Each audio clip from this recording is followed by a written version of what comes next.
Oh. Hello. And LFY, top of the group, Yep. Group B. And Cloud9, bottom of the group, Group B. Are they actually complete bottom? No, or they're now shared. They're tied for they're- bottom. Yeah, they're tied for bottom with HellRaisers and Digital Chaos, so 1 and 5 for all of them. And LFY are 8-0. So, okay. Yeah, it's quite a difference.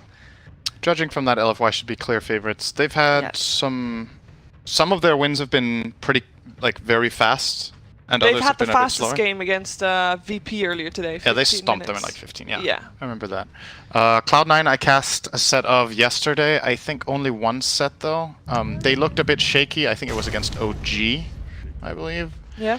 And apart from that, I don't think I've seen their games. Let me just quickly check who they've played. They played against OG, Newbee, and this morning they tied with Virtus.pro.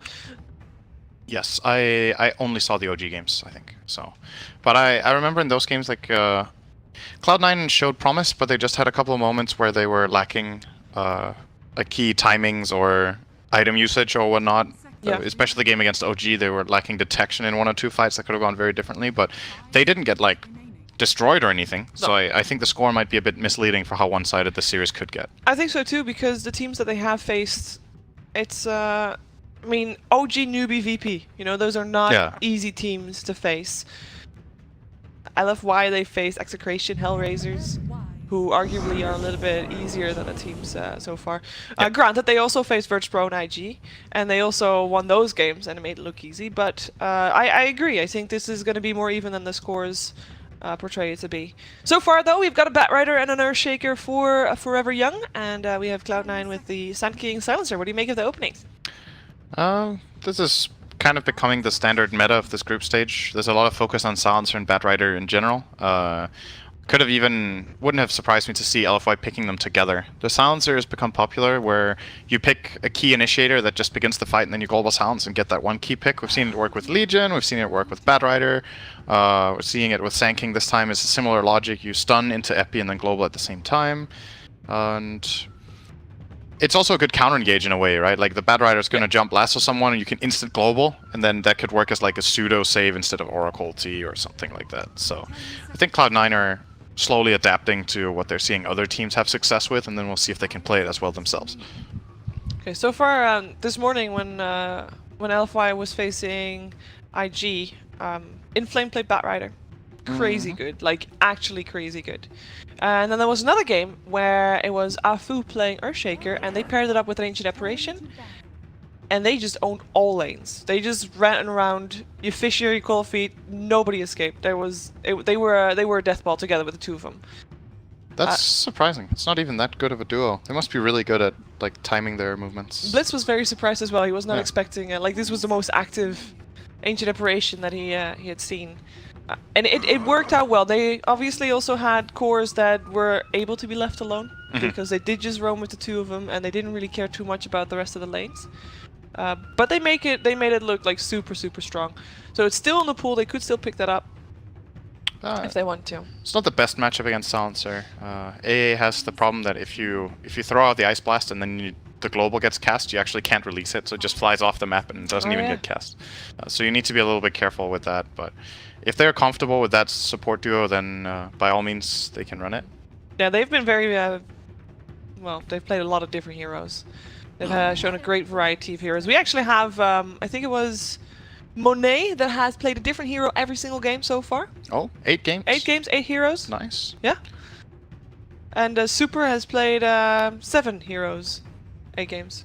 7 different heroes. It's the wings of this year? Maybe? Yeah, looks like it. The thing about LFY, I can't remember which tournament it was, if it was the Kiev Major, where they were also completely destroying in the start, and then they got figured out toward the later stage of the tournament and eventually got beaten because their drafting pattern and their hero pools were very predictable and small.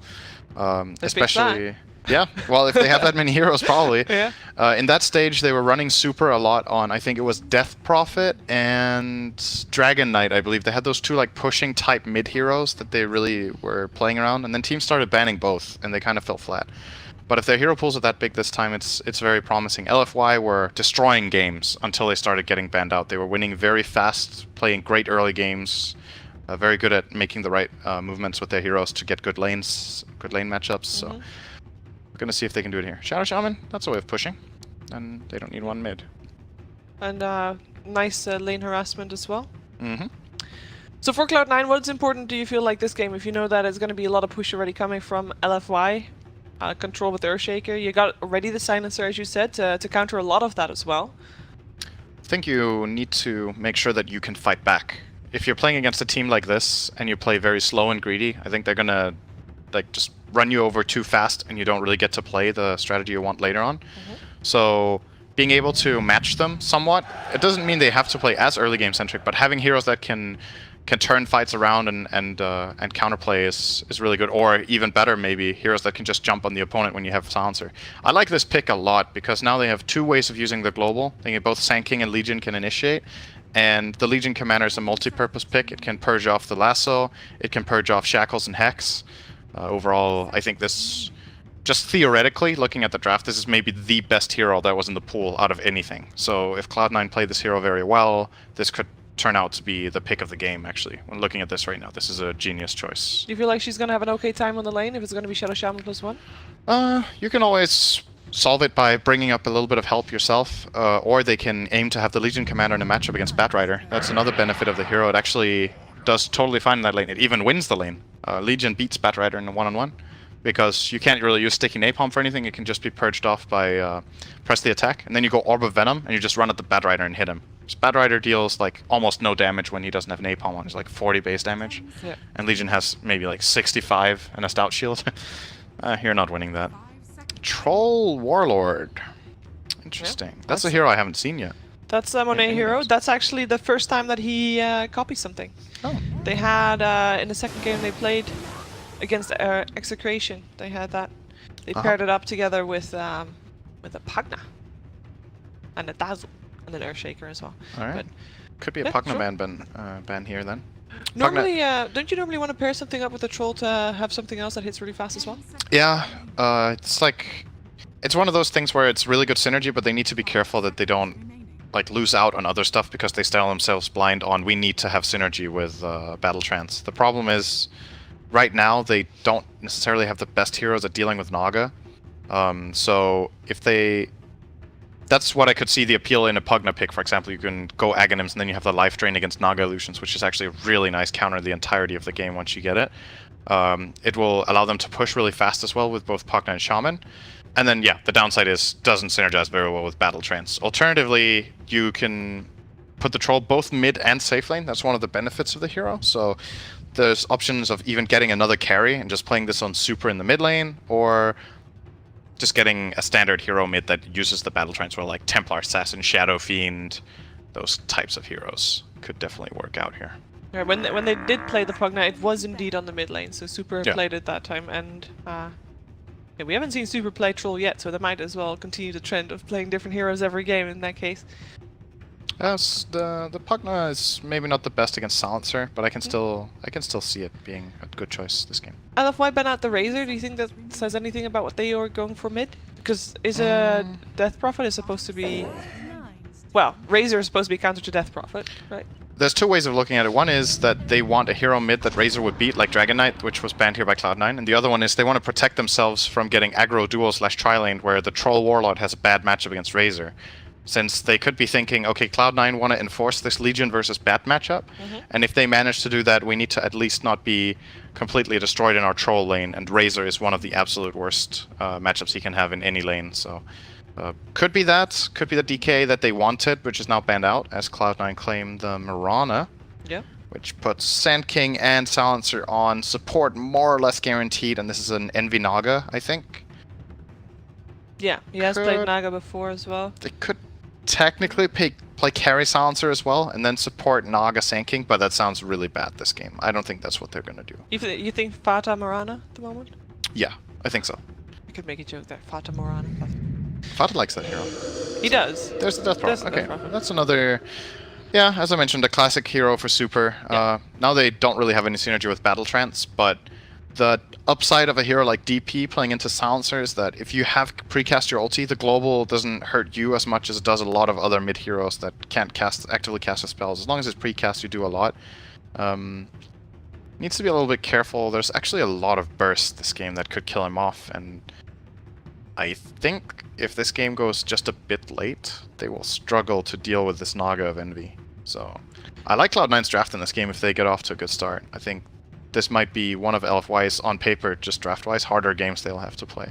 Alright, so if you wouldn't see the teams, you'd say actually Cloud9 has a better draft. Not entirely convinced. It's better in some phases, that's the point. Like, it's hard to just say that this draft is just flat out better, but I think if a subset of things happen that aren't like very unlikely, then it will get better at some point, I think. Okay. LFY's might be better early on when Shaman is 6 and DP is 6 and they start pushing these towers. But if Cloud9 delay and get farm on their cores, I think they're gonna overtake the game like around minute 20-25, and it will get difficult for LFY. Now the thing is, LFY have a tendency of winning their games in the first 20 minutes. So if they can perform to that level, as they have in many other games, then they should still be in a good position. We'll see how it goes. So earlier today, we started doing predictions on stream. We didn't do it yesterday, and I thought it was a really good idea. So you gotta tell me. Oh, you don't have them at all? No, because I have the. This is the account of PGL, so it's a oh, I see. account. Okay. Well, I'll just go over my selections, and then people can go for them if they like. Yeah, so okay. I think first triple kill will be likely to go to Death Prophet or Troll. We're gonna go for Death Prophet. That could definitely happen. Team with most runes picked up. It's almost like a coin flip. I think it's gonna be LFY because I think they're gonna rotate a lot more. Yeah, LFY have been very good at moving around, so let's do them. I like that. Player with highest total magic or pure damage done to heroes at game end. I think that's Death Prophet. Magic or pure. That's not counting her ultimate at all then. I think the Mirana has a good chance of this as well. A lot of magic damage, I guess. Yeah. If he goes the Agonist build, which he might not do. This is actually a hard one, but I'm starting to run out of time. Let's do Mirana. Fingers crossed for that. Number of Ancient Caps stacked by 30. This is an Eternal Envy team, so they might want to do that. But he has a hero that can farm them. I actually think there's going to be very few. I'll go with 0 to 5 on this one. Alright. I don't think they're really going to stack very much on the Ancients. So okay, that's that. Alright. Well, let's see if you're correct at the end. Although I do think the predictions like register not properly or something. Is the bug still there? I think it worked for me earlier today at least. Every game worked fine for me. Alright. So the runes grabbing went fairly uneventful for both teams. We did have a bit of a stroll in the enemy jungle for Cloud9, but nothing really to speak of. We have Sand King sitting bottom, so we are going to have an aggressive trialing coming out from Cloud9. They did want to pitch that Legion commander against the Bat Rider in the end. I think this is what they wanted, so then we'll see how this bottom lane goes. A lot of the times when you run aggro trials, it's a bit of a rock, paper, scissors thing, like, are you next leveling the opponent? And then they're like, we think you're going here, so we're going to do the opposite, and you just like, yeah. Double mind games. Exactly, like who mind games who the most, but as far as it looks here, I think Cloud9 got what they came for. So, let's see if they can pull this lane off. There's no small camp available to be pulled for the Radiant. That one was blocked by an Observer Ward, which is very important when you run aggro trialings. So Cloud9 have definitely prepared for this exact situation. And if neither team gets to pull, I like this quite a bit for Cloud9 because of the other matchups they're managing to get. So. Alright. I want to check out other matchups, but it's very tricky because I feel like this might is the lane burst out anytime now. So the other matchups are Legion Commander versus Bat Rider. Yep. And we got the Mirana going up against the Death Prophet as Pylai die. He's actually stuck! He is stuck! This is first blood! Alright, DDC gets it. A little bit of a snipe there, but sure. Well, it wasn't a bug. It counts. It counts. Very nice fissure. Yeah. And very surprisingly as well, so I'm trying to keep a little bit track of what's happening in the other lanes. This top lane Bat Rider is doing very well, better than I thought he would. In Flames Bat is crazy good. Yeah. Ooh, Afu is in trouble. I actually think he will end up dying. Or not. He saves the day at the stroll here. Monet looking to maybe get a return kill on the Sand King. Can DDC do anything? He's got another zap up in 1 second, and he has not got... Yes, he does have the range. Just barely gets in there. Yeah. Very nice from LFY. Yeah, so the way I was predicting this top lane to go depends on Legion Commander actually getting to his side shop. And he's being constantly pushed out by Inflame here, so he hasn't managed to get over there and buy an Orb of Venom, which is very integral to Legion's success in this kind of lane. Now he's got the sticker ready, so he has got that buffer, if you will, in case he does get dove upon. We'll see how it ends up panning out. So far, they're kind of breaking even top and mid. Mid and as then well, yeah. the bottom lane is definitely favoring LFY with these 2 kills. CS-wise, Naga is having a great time though. 12 against the 6 of Troll, so it's not all bad for Cloud9 in the bottom lane. And overall, they're actually, yeah, the game is pretty much dead even though they're 2 kills behind, so they're getting what they want. Because is Cloud9 at some point, do you feel like they would rotate away from this bottom lane? Like, when did they lose too much? Like, giving 2 kills obviously was slightly painful, but as you said, it didn't make that much difference for NV himself. It's a bit hard to say. I think it comes down to what happens now. If this goes wrong, then they might have to leave, but right now they actually have good counterplay potential. This Riptide spell is very powerful on level 1 nowadays. It got buffed in one of the latest patches. And in Tri versus Tri lanes, if you hit Riptide on multiple targets, it's very good. So LFY need to be a bit careful when they engage with this Fissure and Shackle combo, or they're actually just going to run in. Oh, the Fissure kind of failed here. Definitely. Maybe at least stopping AY from coming close, but they realized it wasn't having the kill potential they wanted it to have. What is happening here? There's a big dive here. Super does not get the kill. Fata is able to juke behind the tree, but he is able to force him back. Yeah, Fata had a Fairy Fire. There's a TP in from AUI though. Yeah, that's what you get when you dive this far this early. Little bit Super's in greedy a there. pretty bad position right now. Oh no! Missed Burrow Strike though, and he's very speedy, this Death Prop. He does take a lot of damage from the tower, and that might be... This arrow is hard to... Oh, he mistimed the arrow as well. The Bounty Rune, Super is still doing okay. He's got an Earthshaker to back him up. In comes Pylite Die, he's got the Curse available, and the Fissure is there as well, making sure that nobody is catching Super at all, and he's fine. There's even a Shrine in like 40 seconds, which Super is able to take, and that means that he doesn't even need to go back to base.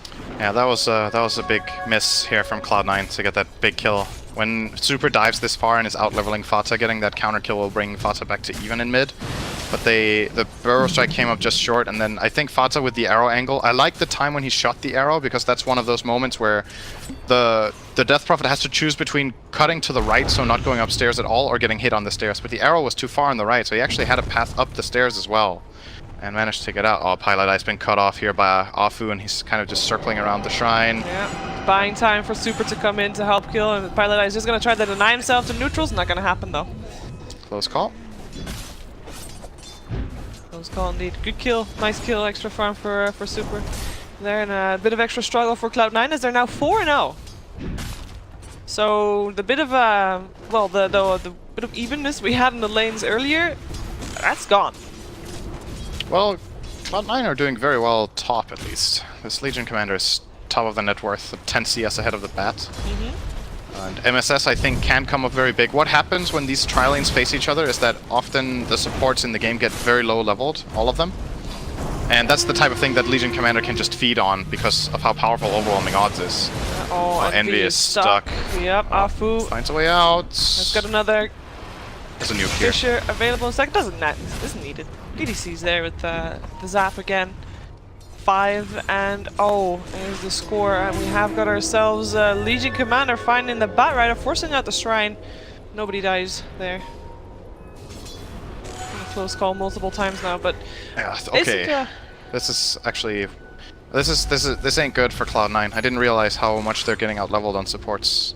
They're a full level behind on both Sanking and Silencer, so now they might have to first Jewel! Yep, wow. Should be a win as well. Yeah, Afu, I don't know what he was trying to do there. He didn't have the Observer Ward in his infantry then. He only had a sentry, so... I think he wanted to steal the Bounty Rune, but AUI was there, so... But that's big. What Cloud9 need here is they need to get their supports a game. When this aggro tri-lane goes this poorly for the supports and they get this low level, they have to rotate to find their sixes. And that's why Silencer has gone top now together with Naga. They're gonna look to pull up here, and the Legion, who is very high level, can now match up fairly well in that bottom lane instead. This does mean they're playing a level 4 Naga instead of 7 bat top. Yeah, you can already feel the pain, but at least Batrider is getting pushed back a bit by that Silencer. Because Silencer went to pull, and Inflame knew exactly what was happening.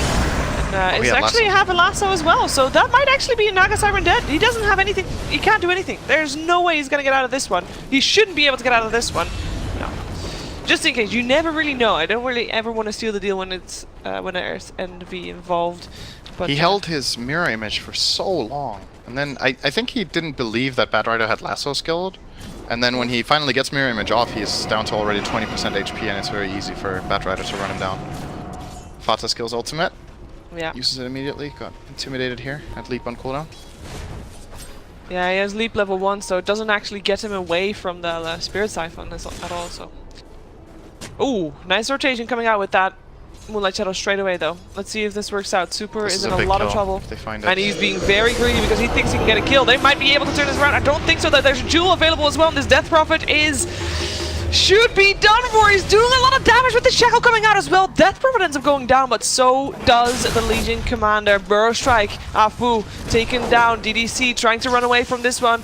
He's got himself a killing spree to his name, so that would have been a large gold bounty, but Cloud9's not going to die for that. Clever choice as well. They take 2, lose the Legion, but that's okay. Good trade. Yeah, that's a nice multi-purpose Moonlight where it looks like it's a defensive one and then you also use it aggressively at the same time. Those kind of plays are very difficult to read on the map. Yeah. So they made the most out of that. Nice for Cloud9. They definitely needed that as well. The game was already starting to spiral a bit out of control. Now they've managed to stabilize at least just a little bit. They find a kill on Monet down here as well now with the next Jewel. That would be really good for them. There's a Potom. Rana coming in with a haste rune. Monet is actually dead already. He just doesn't know it yet. We'll see if that's the case. And the Burst Strike comes out, the Jewel hits, and a double star. So yeah, he's dead. But not enough. Second Jewel for MSS here. And how's Envy doing? So Envy has been just rotating into the jungle here to farm with his mirror images and kind of leaving the top lane alone. He's giving a lot of respect to the Batrider, who is extremely farmed. So that's understandable. Highest net worth in the game currently is Inflame on the top lane. He went for drums first. It's interesting to note that previous game where he was Batrider, he went for the Rod of Athos first. Rod of Athos first? Yes. I think I've seen nobody else do that. That's interesting. He was up against the Lycan, and there wasn't that much lockdown. So I see, okay. That was probably the reason, but it was yeah. It was an Athos. It was fun. It was a fun game. Not so fun for the team that they faced though. Shackle. Is it going to be enough? Arrow misses, and this Legion Commander tries to run. Not gonna happen. Mega kill streak for the Shadow Shaman. This is a walking pot of gold. He's really farmed on the Shaman. He's gonna get level 6 in Arcane Boots now. And that is a position 5 hero, by the way, so he's getting a lot in this position. Currently Afu, however, not the highest level ever on the Earthshaker. From all of these rotations, he's been getting a couple of kills and assists, but level 3. Not too much experience. This often happens with Earthshaker. When you're playing it as a position 4 and roaming like this. If you don't leech, but you just show up with fissures, he's always at so high range that he doesn't get the experience from the creeps. But you know what? I think it's better this way around than if Shaman was 3 and Shaker was 6, because now they can push towers. Yep. And I mean, you're still having Fissure. Level 2 or level 4, doesn't matter. Your Fissure's still going to be useful. It's a really strong spell on every level. Yep, and here comes the push. wards are there. There's a song available if Envy wants to set up for something, but he only gets Fada for help. But I think they would need some more if they want to try and take this to a fight. Arrow is going to fly. He's not going to hit though. Hit the siege creep. That's still good. I'm looking for a Fissure, just delaying this, but they're not able to take this tower. This is a pretty good hold from Cloud9. They lost half a tower to the first Serpent wards here, as it looks. Maybe a little bit more. And Envy's farming up a decent amount of the wards, so he gets some gold for it. Played the mirror images nicely, just sending in one at a time to get a couple of hits in. Of course, since the wards were changed to having health based on attacks, the mirror images are actually very good at dealing with them. Meantime, top lane also, the push was halted by the Troll Warlord. Oh, Moonlight Shadow coming out. Is the detection available? I don't think so, but the Siphon will still tell where he is. There's a Shrine available as well, though, so Piladai will be okay. And I'm not so sure if Super will be okay, because there's a lot of people coming in. There's a Song. Ooh, he almost did that. I saw it light up, but I think he should have gone for that. That's one of the nice things about having Mirana and Naga together, is that you can Song into Arrow, and this is a combo that they have definitely played multiple times in the past, so that could have given them a key kill. Instead, though, they might find them here on the hillside. Nope, never mind, they're just gonna run away. Well, they had the vision still, also that DDC was around there.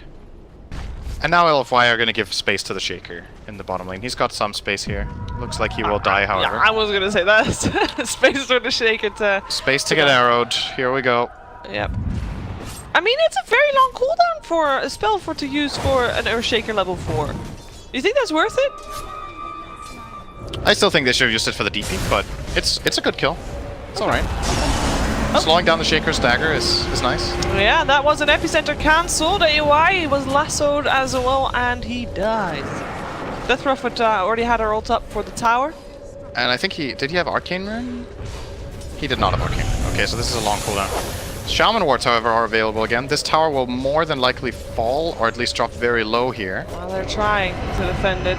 Siphon coming out. Super arrow hits on DDC instead. Fada tries to deny, but doesn't get it. Leaps away to the high ground. Tower drops, and that was the first tower of the game. In the meantime, MSS top lane. is in trouble here. Yeah, Troll. I just scared MSS away. Well, actually, they're not even close to having lasso, obviously. So no, and their Blink Dagger's not there either. And MSS is a very speedy hero. He just obviously teleport out. Clever choice. As the rest of the team comes in. I mean, why not continue taking towers? Yeah, Cloud9 are starting to yield some map control here. It's difficult for their lineup after that aggro Charlian went the way it did to find these early fights. Their combination of heroes needs some time to come online now. At least they've got the global, and the supports have caught up somewhat decently, but it's cost them 2 towers basically to come back in the game. Yeah.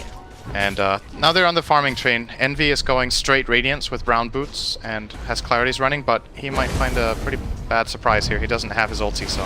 No, there is no dust again. Maybe DDC has some? No, there's no detection. Wow, they're actually getting away with this again. Yeah. This Moonlight Shadow has been really valuable. Yes. That would have been a kill. They're buying dust now. This is one of those moments where you're like, we need dust. Nice. And then you have dust for the rest of the game. And they, on every hero. Okay. Every hero that has space. That is. But yeah, they definitely lacking some detection there for the second time around. Costly. But LFY is still sitting on the top 3 net worths in the game, so very comfortably farming away. And even though Cloud9 are making some good moves and controlling what they can right now in this deficit, they're still not really catching up. Yeah. They're still falling behind every minute. That will change when Naga gets Radiance. This is a pretty natural Naga game. In many cases you will fall a bit behind, similar to... well, in a way similar to Alchemist, but then the gold graph just looks differently because he gets richer, but he's still weak until he gets very rich. If Naga gets this Radiance up and running, this game can fall in Cloud9's favor. Do you feel like he might be also done taking farm from the rest of the team? I always find that when there's Naga, the rest of the team gets more. Or doesn't that matter that much with the lineup that Envy. they have? Wait a second. Oh, they failed the fissure! They failed the fissure, so the song comes out. Unfortunate from A. Wow, that's really uncharacteristic from Afu. He missed that on a guy standing still, actually. He had vision too with the ward up there. I guess he thought Enu was going to move. I guess he thought he would see them and then he would start trying to run back and block him off that way, but Envy didn't move, so sometimes AFK is the best strat.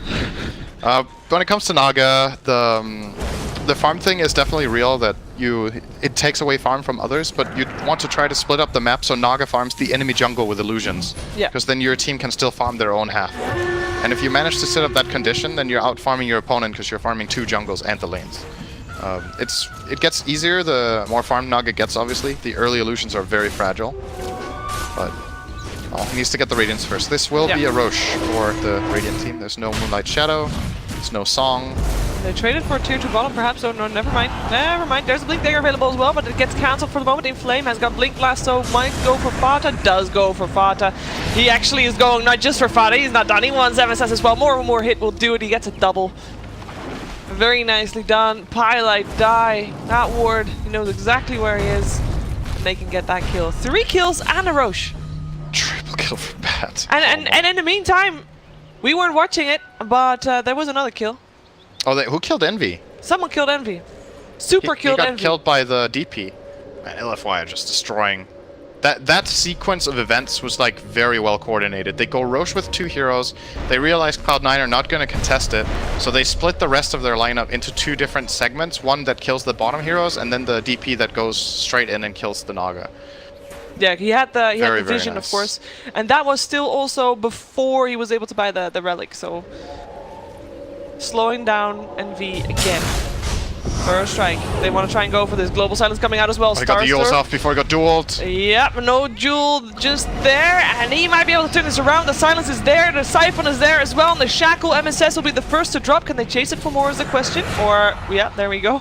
Does get the kill off. Super's already looking for another, but the rest of Cloud9 already scattered. I say that. Fada might not be so lucky though. He leaps away. Monet chasing him down. AY dead. Fada decides to go farming.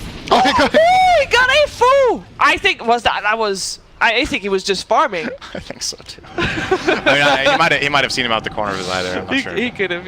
Oh, Envy might actually die again. Same place. In case you're wondering how he died last time, it was like this. If he dies here, that is. Yeah, that is actually the same way he died previously. That ward has had massive value so far. Might have messed. Yeah, might have been. Oh, but yeah. Yeah, that's true. They first they failed the kill that was free, and after that they got 2 kills on him, and this ward is still standing. They really need to get rid of that. Super is getting so much value out of that, but you know, Cloud9 at this moment mid is just Naga, or actually that's a bad rider. Pardon me. Well, that was a Legion commander. Yeah. And the wards for Shadow Shaman are dropped on the top tier too. The mistiming that they had on that kill mid is so expensive. They blink stun with Sand King, they want to blink duel into global, but the Sand King goes so much earlier than Legion that Legion couldn't connect the duel before Yules came out of the Sand King stun. The moment that Yules came out, the fight was over. And that's a problem, right? They commit Sand King stun and global silence to force a Yules. Yeah. And that should have definitely forced a DP kill and maybe a secondary kill and a tier 1 tower mid. So that fight in itself is like a 2 to 3k gold swing. And we would have had a very different game, because Cloud9 could have, you know, got a couple of key items out of that maybe. Or delayed enough to get the Radiance, but no, this late Radiance is going to be so late. He only just has the Relic. Oh, bottom lane, there's going to be a duel. Yeah, is it going to be a successful one? Looks like it is. Oh, that's AY helping out. Big kill also in mid lane as Fata gets shackled and Monet comes there to take the killing blow. By the way, Shadow Shaman still hasn't died yet. DDC, he's I think he's the star player so far for me on LFY in the games that I've seen from LFY. He's everywhere. He's very rich as well. Forced. DDT has been playing very well this game. It's just the way they played the tri-lane in the start was very, very good. Like, the timings were pretty much perfect with just reaching the last hits with his final the shock 2 or 3 times in a row. LFY just look on a completely different level. This is something. This is quite something. It's just Afu that has been having a rough game. We've seen a couple of missed fishers from him, and he's still struggling to. Oh, he just got his blink dagger. Yep. There you go. Got the blink. 20 minutes. It's not even that bad, at all. It's worrying for other teams if Afu can have I don't want to call it a bad game, but he's definitely had some mess ups here, and they're still just destroying Cloud9. Like this game is not even close. They're just getting run over. All right, so what does Cloud9 need to do? Because they are on the back foot. They know this. They know also that later on in the game, they have a better shot of fighting. So they need to delay this game. How are they going to do that? I think in this position, you have to just try to control at least your own side of the map as much as you can. Just get wards up around your own jungle, so Naga at least has that as somewhat of a safe zone. Yeah. And then maybe the rest of the squad can try to look for kills once the LFY lineup has been forced to split up a little bit. Then you can Moonlight Shadow into a key kill or something like that. Naga can't get involved right now. Envy has to farm, and after he has Radiance, he has to farm more, and then a bit more. The problem is LFY might not give them the time. I'd rather, if you think about how this game went wrong, this is the point where it's almost too late to make the right moves. The opportunities that they had were about 5 to 10 minutes ago. They were definitely in reach of getting control back in the game. But those couple of fights that went really wrong just swung LFY into like this extremely powerful position. It's almost already going to take a big mistake from LFY to bring Cloud9 back in the game. Aegis is down at least, and Naga got the top tower, so that is the Radiance up. 21 minutes in. Oh, they know AY is close by. And let's see if this Fisher redeems Afu from Fisher. Nah, he's not going to be able to get it. Well, now he's thinking about it again. Changed his mind, because Bad Rider's coming up. Well, he's got another blink available. Uh-oh. Oh, hey, hello. Oops. He's gonna die here. Like 2 ships passing in the night. Yeah. Perfect lane rate. Global Silence coming out. This is to save AY. I say that, but there's a fight happening on bottom as well. Will we be able to kill the Sand King? We're going to go bottom because this is Cloud9 looking for a fight. They know that there's people up top. They go for the troll. This is not going to be a duel 1 though, but it is going to be a troll down. And DDC finally, maybe for the first time in the game, he's going to try to juke this out. Nah, he's not going to be able to. Two kills. That's really big for Cloud9 actually. Massive. And worth sacrificing a Sand King for. Yeah, that's 20. That's a 2k gold swing, and Envy got 800.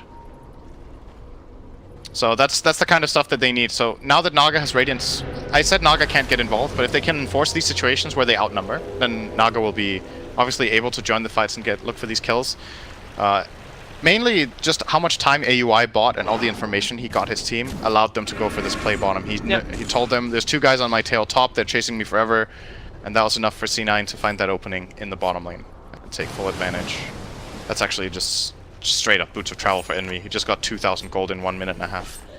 Oh, that's crazy. He's catching up a little bit on the net worth, indeed. And with no Aegis, LFY is gonna delay maybe their adventures into dire territory again. I might wait for the next Roshan. Yeah. I mean, they're still in a very comfortable position. I don't think this is going to phase them too much, but you still got to be a little bit careful when you're playing against Naga that you don't make too many mistakes like that in a row. Especially not since you did get a Radiant, so you can actually come into fights and make a difference. Bottom tower will be falling. Oh, AUI. Hello. DDC gets the Hex up still, but...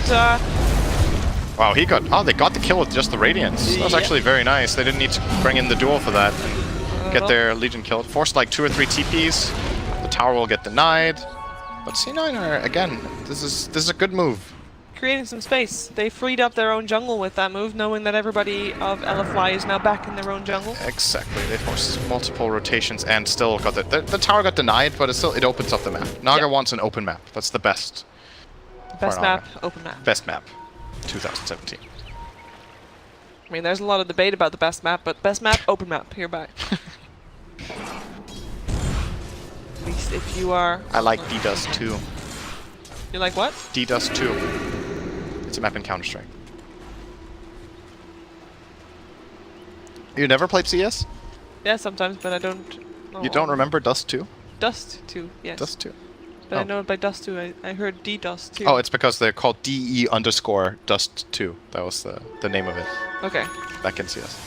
You sound like you're really interested and want to keep talking about CS. Let's do that. I can see it in your face. You're just... your eyes are... glazing over. You look so disappointed.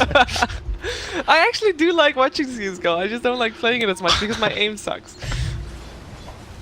Alright, back to Dota. I'm not good at it either. S4, however, is very good. Yeah, I've heard there's a lot of Dota players that are actually very good at CS. They also heard that there's a lot of Dota players really good at Dota, and we are looking at some right now. This is an important smoke play. Yeah, they are looking for Envy. Maybe not anymore. They're gonna pincer the Sand King at least. This should be 1 kill. I think Cloud9 are happy with this if Envy gets out. They can live with this. He's Moonlight Shadowed, can travel. And yeah, Batarang is going the wrong way. Oh, he actually has a gem, so Envy had to be very careful there, but he walked the right way. No, they scan now, but it's a bit late. Yep. Should have done it straight away. That's true. If they had gone for that exact scan, I think Envy would have died. Yeah, he could have blinked over. Yeah. Right play. But LFY, they get a Sand King, and they get the opportunity perhaps to pressure top lane a bit, force some rotations in if they really want to. And you see the illusions of Envy just splitting the map, just having pressure everywhere. And that already forces Monet back. Hey, Roshan's gold! Cool. Yep. I didn't realize that yet, sorry. That happens when any of the players in the game has a level 2000 or higher compendium, and that is not a joke. Envy, right? I think so. Look at it, because he has the thing next to his name. Yeah, he has the Roshan next to his health bar. Yeah. I was wondering where that was. Hey, this dire scan is... Why is this not catching that is not good. Why did that happen? Oh, they wanted to blink stun the DP and then global, but they were not in position to use it and the stun missed. So Cloud9 just mistimed that completely. This is... that's Roshan. That's a free Rosh, yeah. They can't fight this without global. They can try to steal it with Song. They might actually do that. Yeah, they're thinking about it. Arrow flying in as well. Well, maybe yes, maybe no. Monet will hit that. 50-50. This is so big if they can steal this. That's one of the big benefits of Naga Siren, that the song doesn't work on Roche. Oh, they're gonna fight first. They're gonna fight first. Oh, nice silence from Super. Yeah, silence on both. Echo as well. That is already Envy out of the picture. They're chasing down AOI. He popped the Shrine, trying to get out. But I think just like his buddy, just like Emma says, he'll drop 2. That's a double kill for Super. 3 dead. You're going back for Roche, or you're gonna push Top, because Top's pushing in. Roche is dead. Did they actually finish Roche in that Troll time? was rushing meanwhile. He's like, oh, keep it up, guys. Very nice. Good job, everybody. Alright, well done. I'll just take this Roshan and yeah, you'll make sure I'm left alone. Sure. The thing that's so beautiful about this is how easy LFY made that look. And yeah, that is very difficult what they just did, but it looked so easy.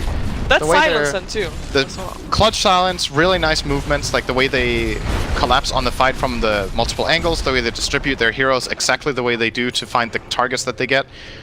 DP is like, I'm gonna silence this Naga, then you echo. Meanwhile, Troll does Roche, and Batrider opens the fight by lassoing the silencers. They just force a fight to happen, and at that moment, they know the song will come out, so they instant counterplay that one and just play from there. It's just textbook stuff. This looks like a team that will go far in this tournament. This is some of the most impressive just coordination I've seen so far in games of Cast. How do you think that happens? Is that someone that actually calls like that specific thing, or is that just instinct? Them being like instinct? Yeah.